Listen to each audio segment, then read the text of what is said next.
All right, guys, so here we have the new and refreshed 2024 Hyundai Elantra SEL.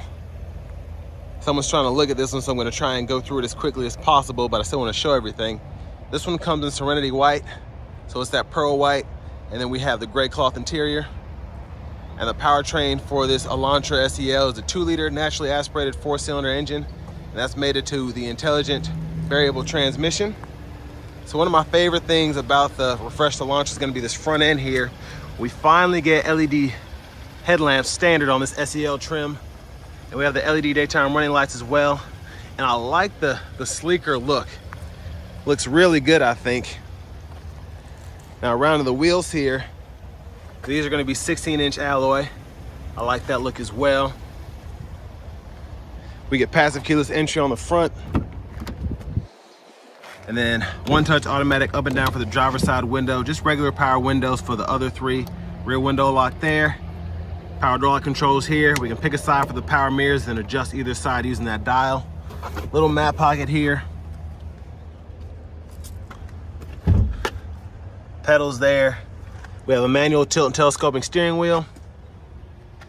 And then here we have our driver's seat, so we can pump the seat up or down, adjust the seat back, or move the seat forward and back. And then we have a trunk release here, and then a gas cap. That's the release for that there. But I want to give a huge shout out to Hyundai of Cool Springs for allowing me to review this car today. I'll leave a link below in the description. You all can pause anywhere you need to take a closer look at the window sticker. I'm sorry for the bird droppings. Again, I had to get this going. And then back here,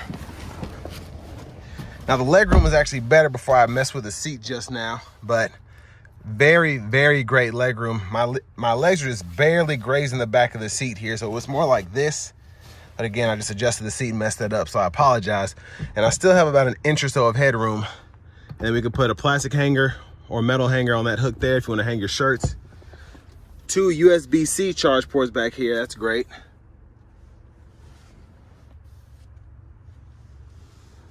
And now let's go ahead and make our way towards the back. Gas cap there.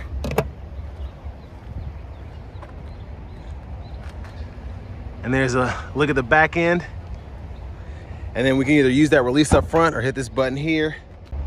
So to get the seat folded down, you have to pull both sides there. And that allows you to pull the whole seat down, as this is all one piece. So you can fold that flat, run longer objects to the front. Then you have your anchors down here. Just notice there are no seat back pockets on either side. That's interesting. I'm sure it saves on cost. And with this one being only $25,375, can't really complain there.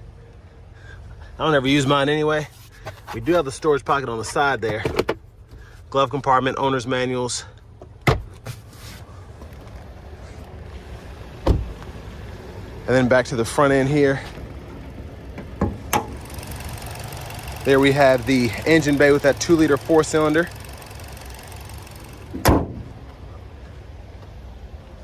And now let's go ahead and hop in the driver's seat. So we have that same nice modern 4-spoke steering wheel that we've seen in the newer Hyundais.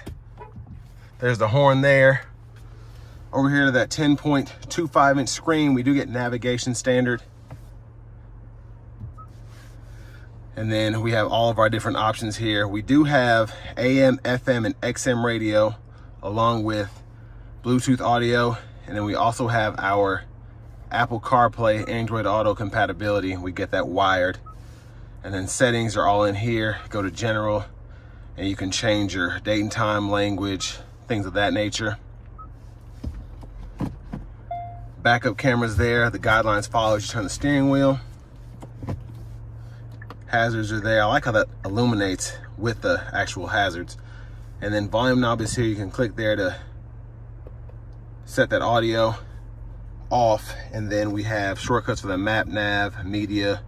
Then we can set up our favorites here. And then dual zone automatic climate controls. You have 3 different fan speeds for that auto mode, which I love. And you can turn that off just by adjusting the fan speed. Everything else is pretty self-explanatory. You can adjust either side's temperature here, and then fan direction, you can adjust where you want that to come from there. USB-C port, USB-A port, 12 volt, little storage pocket there. And then for the shifter, just pull down reverse neutral drive, come over here to manually shift. And then your drive modes can be adjusted, normal, sport, and smart there. And then that parking camera there. Emergency brake, bottle holders here.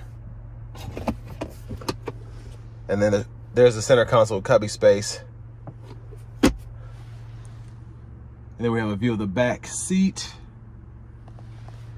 And then blinkers, headlamp controls. Again, I'm sorry for rushing through this. I just have to finish this as quickly as possible.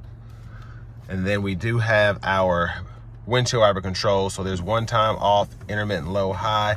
We can adjust the intermittent here. And then there's the front wiper fluid.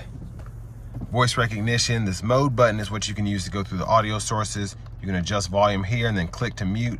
And then you can go through radio station presets right there. Phone button, favorites button for the steering wheel. And then we have our cruise controls. We can turn that on or off there, adjust speed, and then we can pause or resume there. And then we have the lane centering assistant there.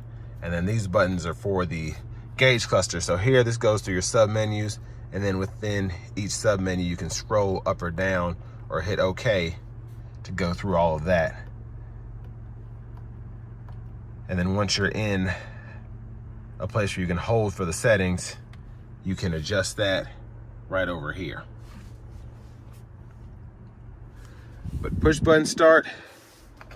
Here's the key fob with remote start.